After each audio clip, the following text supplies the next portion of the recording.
나스닥 랠리를 주도했었던 빅테크들이란 말이죠. 근데 이들의 주가가 빠진다. 어떻게 될까요? 이게 알파벳이 상장한 이후 최초로 있는 일입니다. 이건 역사적 프로젝트를 보게 됐을 때 도합 3배를 넘는 규모입니다. 이미 거의 1조 달러가 넘는 돈을 베팅을 했어요. 이 역사적인 변곡점의 시기에 왔다.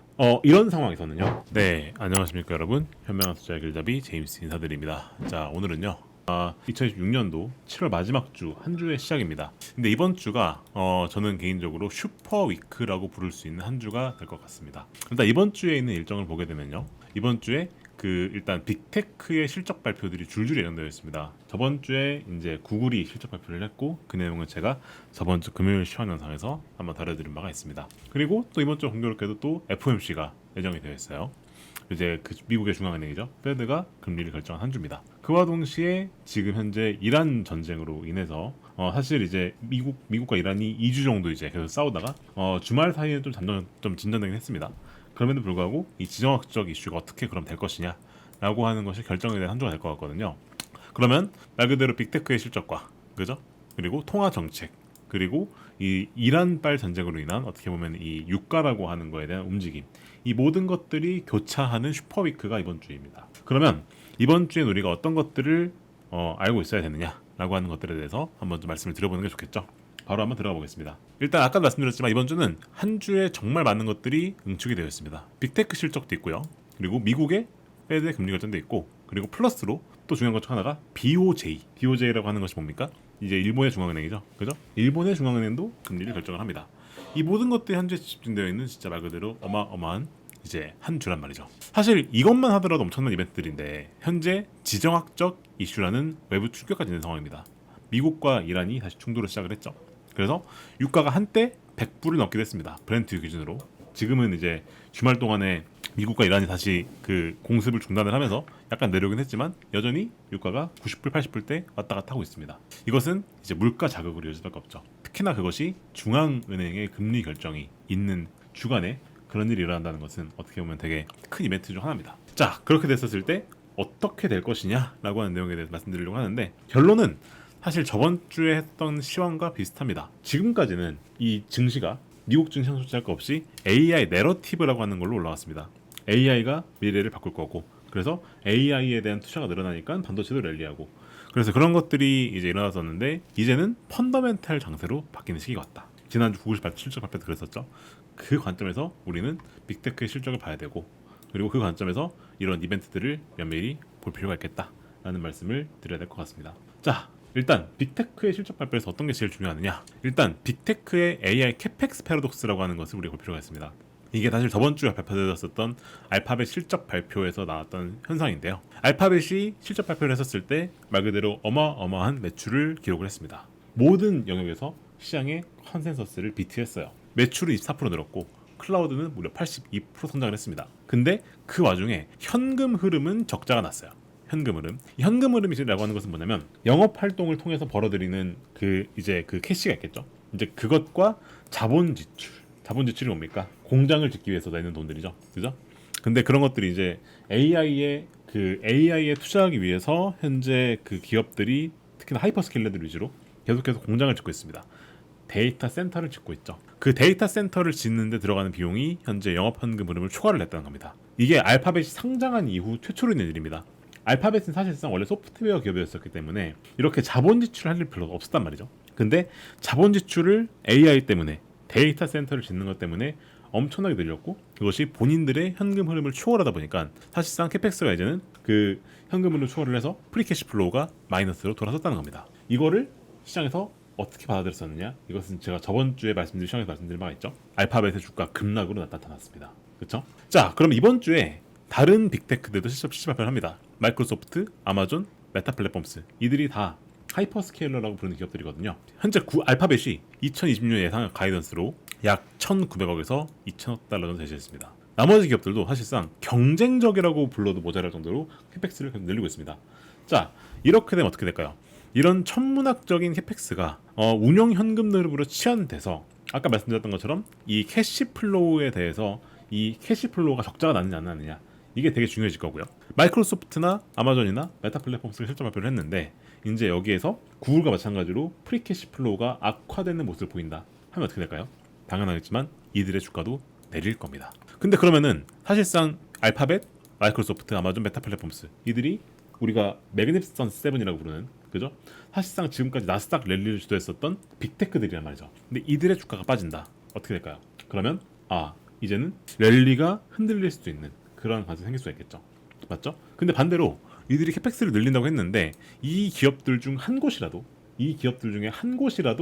만약에 그 캐펙스를 뛰어넘는 운영 현금 흐름을 보이면서 AI에 대한 장밋빛 전망을 심을 수 있다. 어떻게 될까요? 그렇게 되면은 다시 한번 시장은 랠리할 겁니다. 그래서 이들의 실적 발표가 정말 중요하다고 말씀드리는 이유는 뭐냐면은 이들이 발표하는 그 실적 발표 중에서 특히나 캐펙스가 얼마나 늘어나고 그리고 그 캐펙스의 증가가 과연 그들의 현금 흐름으로 이어지느냐 그리고 그들의 현금 흐름이 과연 괜찮느냐 라고 하는 것을 하반기 성장주에 대한 전반적인 지표가 될 것입니다.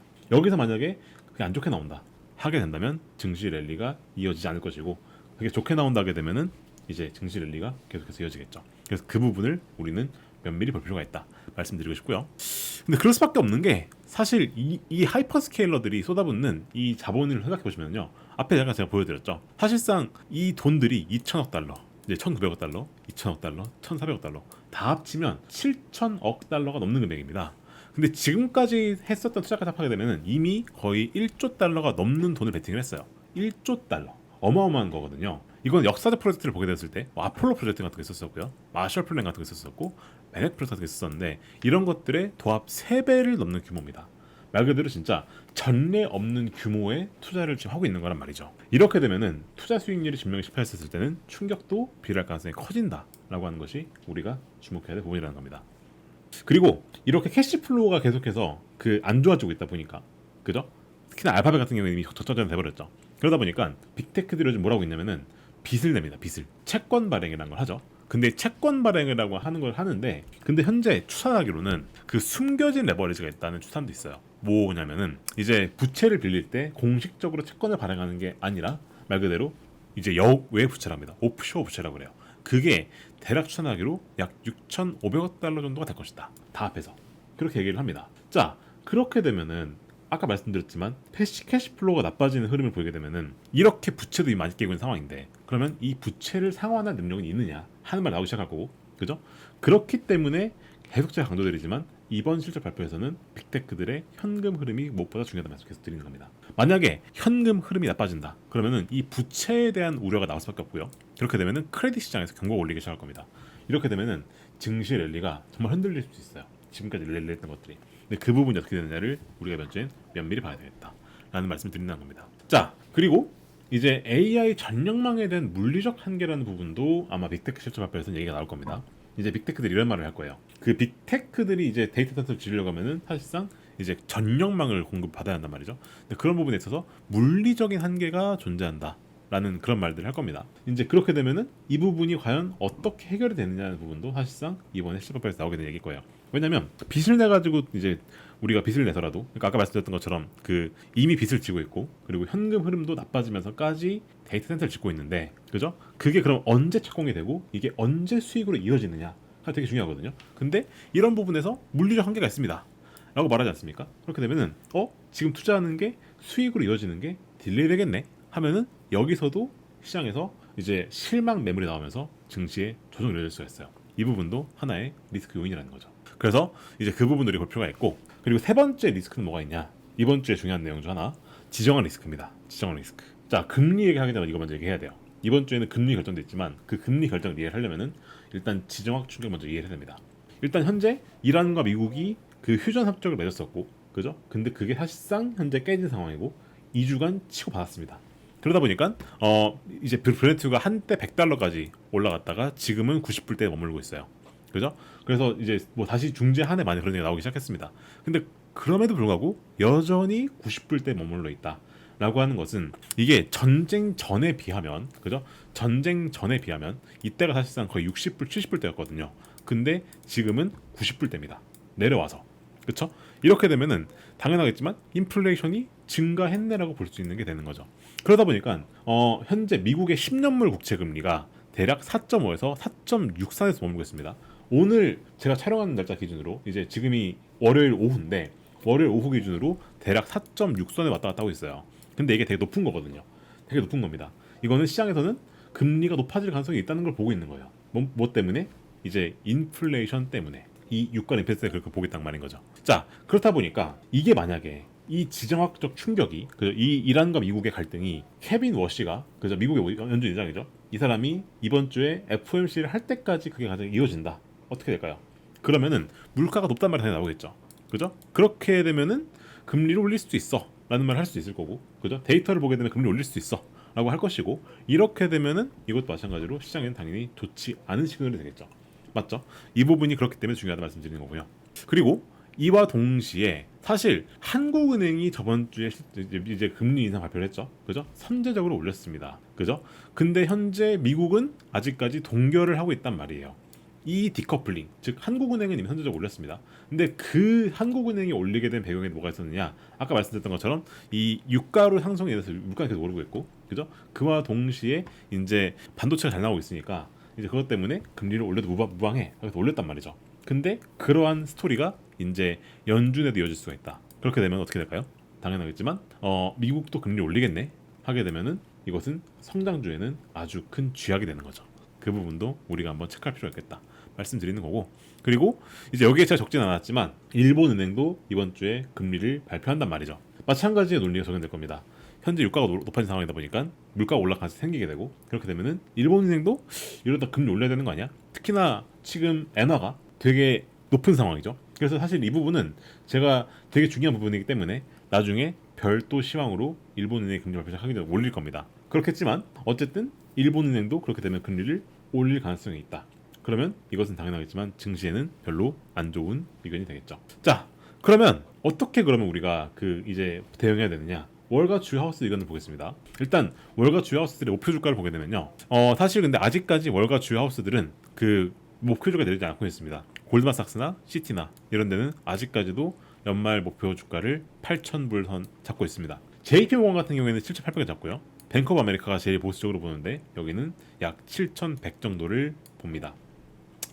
자, 그랬을 때 여기 좋게 보는 하우스들은 여전히 AI 랠리는 이어질 것이다 라고 보고 있는 하우스들이고, 그리고 JP모건과 뱅크 오브 아메리카는 이제 레버리지 쏠림도 크고, 그리고 인플레 고착도 있기 때문에 이런 부분에서 증시 하방이 있을 수 있다 라는 말 하고 있단 말이죠. 그래서 슬슬 이제 전망이 갈리기 시작했습니다. 강세론과 경계론으로요.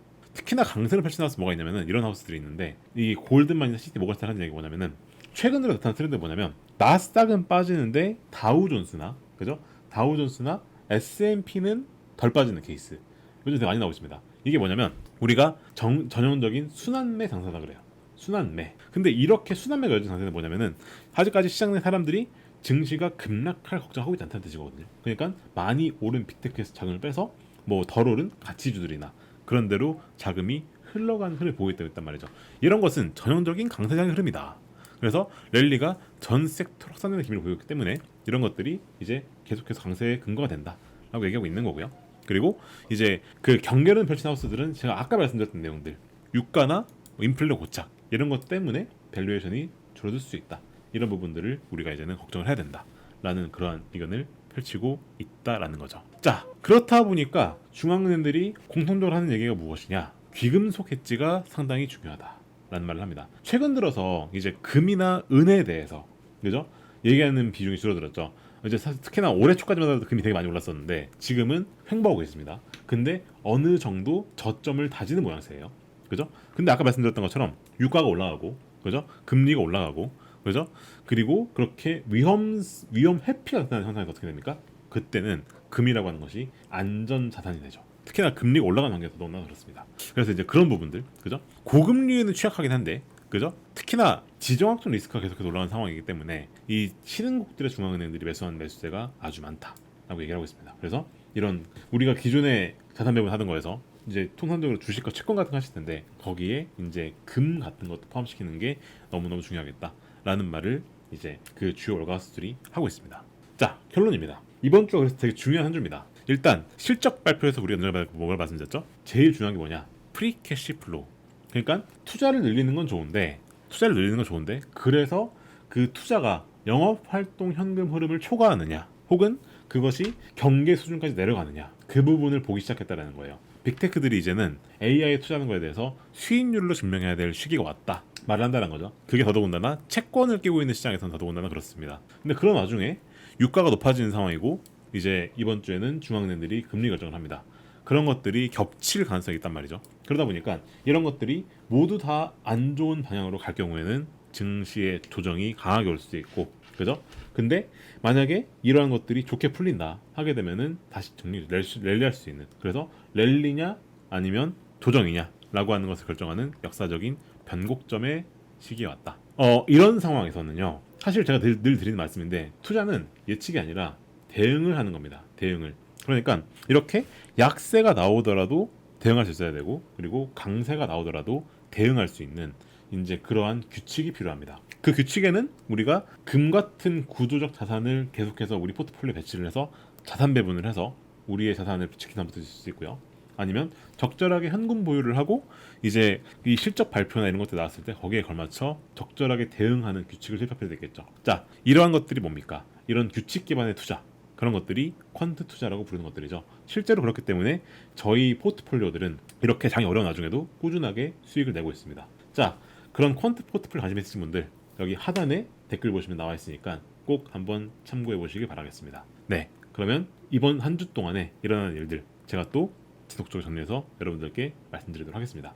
저희 유튜브 채널 구독과 좋아요, 알림 설정까지 꼭 부탁드리겠습니다. 그럼 저는 다음에 인사를 드리겠습니다. 감사합니다.